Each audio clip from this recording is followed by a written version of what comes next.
Hello everyone, my name is Gar, welcome back to another video. Today we're going to talk about some places that you might be able to visit or can visit within Hogwarts Legacy.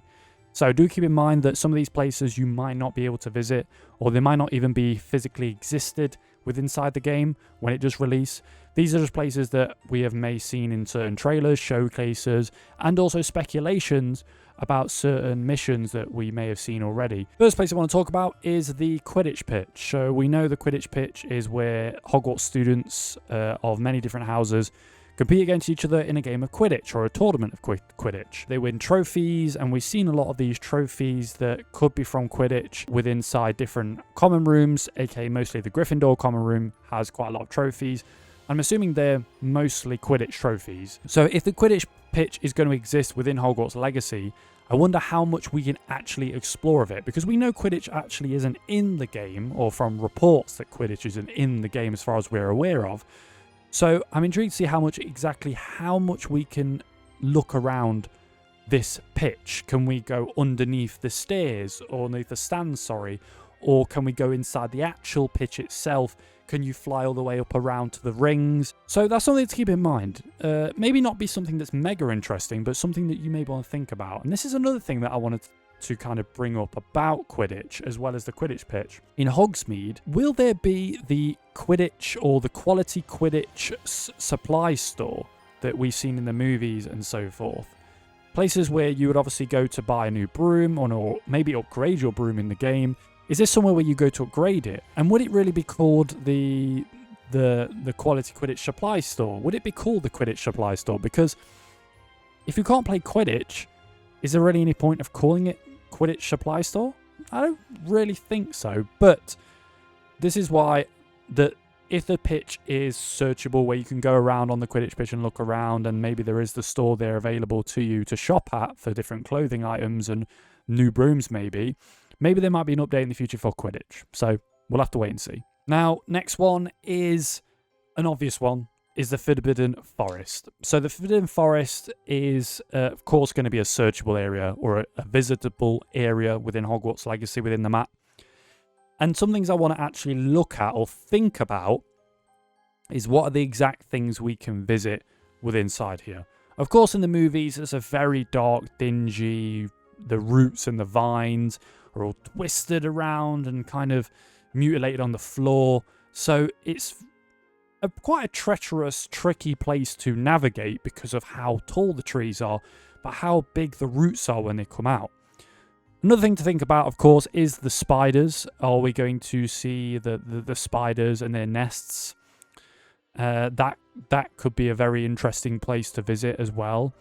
And also the other mythical beasts. We know we have so many different mythical beasts within the Forbidden Forest, and we know they reside there. We know they've been living there for ages. So I'm intrigued to see how many have been living up or to this point inside that forest, because we know when the Harry Potter movies came out that we had many different creatures that were roaming, even Death Eaters, spiders, and so forth. Unicorns, anything was just roaming around in these things. So I'm wondering to see how different it may be thousands of years ago where the game is set, to obviously how common it is now within the movies, of how different the woods actually look compared to the movies. So that's something to think about. Of course, go back and watch the movies, get yourself familiar with the Forbidden Forest in the movies, as well as the books and any other games and resources you can find. Because I think this Forbidden Forest is going to have maybe a bit of content in it, bit of side quests, and also a lot of interesting features that we may want to keep an eye on. Or also Easter eggs. So the next one is Ollivanders in Hogsmeade. So we know Hogsmeade has a lot of shops in them, so I'm not going to go over every single one. It's always going to be a place that we're going to have to visit ourselves and experience ourselves in the game. But Ollivanders, as we know, is the wand store. So that's somewhere we're going to have to go to obviously get our own wand. I'm intrigued to see the video I did about the house selection, where I got my own wand selected for me or given to me.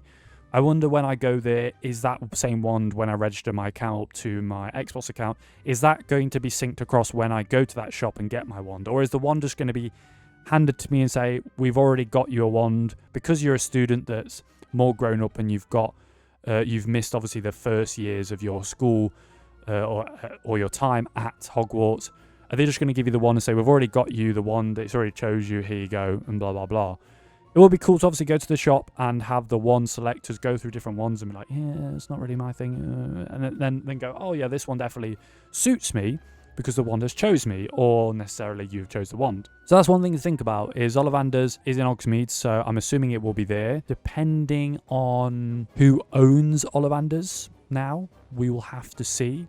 But that's something that we want to keep in mind when we are obviously visiting good old Ollivanders. And last but not least is a very interesting one. One that's maybe not going to be in the game, but could potentially be in the game. We've seen images of Gringotts, or rumours, or we've just seen clips of Gringotts vaults. That's going to be an interesting place to visit. We know the vaults are massive and they have to go around on these like kind of trolley type track systems around these caves and caverns, wrapped around with obviously vaults built into them underground, and they're guarded by mythical creatures, dragons and stuff, as we've seen in the different movies that have come out, Magical Beast movies, as well as Harry Potter movies. So that's something we have to think about as well, is Gringotts can be visitable. And also, I wonder if, as a character, maybe a bit of a stretch, but we know Gringotts is very secure. I wonder if you can break into Gringotts or break into the vaults in Gringotts, maybe to access some of the Gringotts' different treasures of different people. That might be a thing to think about. And the other thing I want to come on to, that's kind of like a double barrel on this point that I'm making about Gringotts, is Diagon Alley. So we know Diagon Alley is, well, Gringotts is located within Diagon Alley. And if we can get to Gringotts, can we get to Diagon Alley? Or is Diagon Alley going to be a cutscene? I've heard that Diagon Alley could be a cutscene to get to Gringotts, but that's one place that could be interesting. We know Diagon Alley is based within London, or the Wizarding World part of London. You know, obviously you had Hagrid press the right brick on the wall, it kind of like fold away into itself, and then obviously they had access to Diagon Alley. And we know Gringotts is there, and obviously that's where they went to grab some of the wealth that was left to Harry in the movies. So that's something that I think we do need to keep in mind, is there going to be a way we can get to Diagon Alley? Is it a possibility? Or is it just going to be a cutscene? It would be very, very cool if there is, but I know there's loads of moving parts, and I know this map looks massive as it is. So if we don't see it, I'm not going to be downhearted. But also Gringotts, maybe that might only be accessible through a mission or a cutscene. But it's something to think about. And I do recommend you go back and watch the movies and get excited for this, because we're not far away now. It's currently the 16th I'm recording this on, so you'll see this on the 17th or the 18th. It comes out on the 10th. I think I get access to it on the 7th of February. So something we're going to have to look forward to and see if we can venture out into. Anyway, I hope you've enjoyed this video. I certainly have, and I'll see you in the next one. Peace out.